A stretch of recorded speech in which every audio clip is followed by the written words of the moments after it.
ইরানের সামরিক ঘাঁটিতে রহস্যময় ড্রোন হামলা, রাডার ফাঁকি দিয়ে কিভাবে ঢুকলো আকাশযান।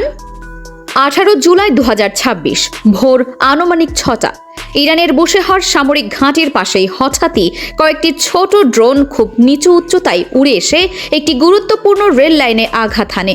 বিস্ফোরণে রেল লাইনের একটি অংশ ক্ষতিগ্রস্ত হয় এবং কিছু সময়ের জন্য ট্রেন চলাচল বন্ধ হয়ে যায়। এই রেলপথ দিয়ে সামরিক সরঞ্জাম, যানবাহন এবং বিভিন্ন রসদ ঘাঁটিতে পৌঁছে দেওয়া হতো।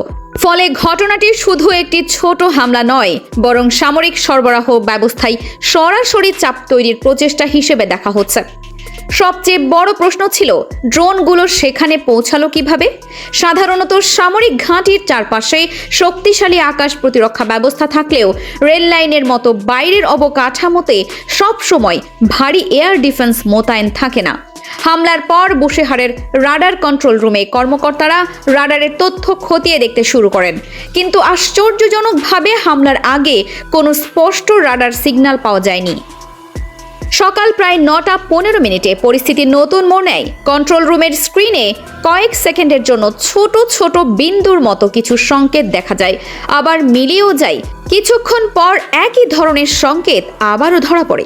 প্রথমে কর্মকর্তারা বুঝতে পারেননি এগুলো কি, কারণ যুদ্ধ বিমান বা বড় উড়ন্ত বস্তুর মতো শক্তিশালী সিগন্যাল এগুলো দিচ্ছিল না। পরে সন্দেহ বাড়লে নিচু উচ্চতায় লক্ষ্যবস্তু শনাক্ত করতে সক্ষম স্থলভিত্তিক এয়ার ডিফেন্স রাডার চালু করা হয়।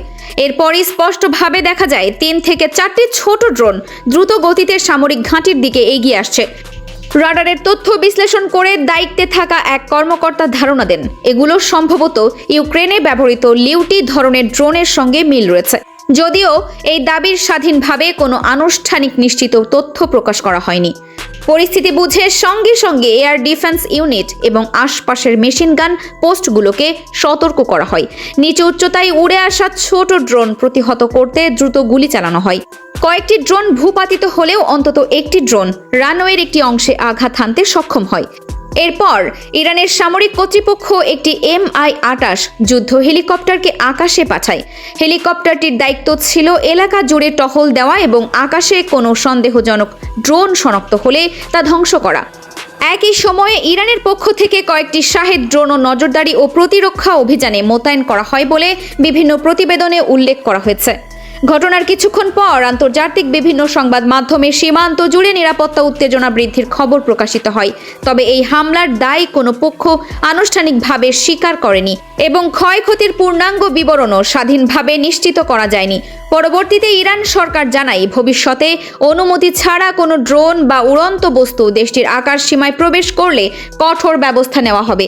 একই সঙ্গে গুরুত্বপূর্ণ সামরিক ঘাঁটি, বিমান ঘাঁটি, রেল লাইন এবং কৌশলগত স্থাপনাগুলোর নিরাপত্তা ও নজরদারি আরও জোরদার করা হয়েছে।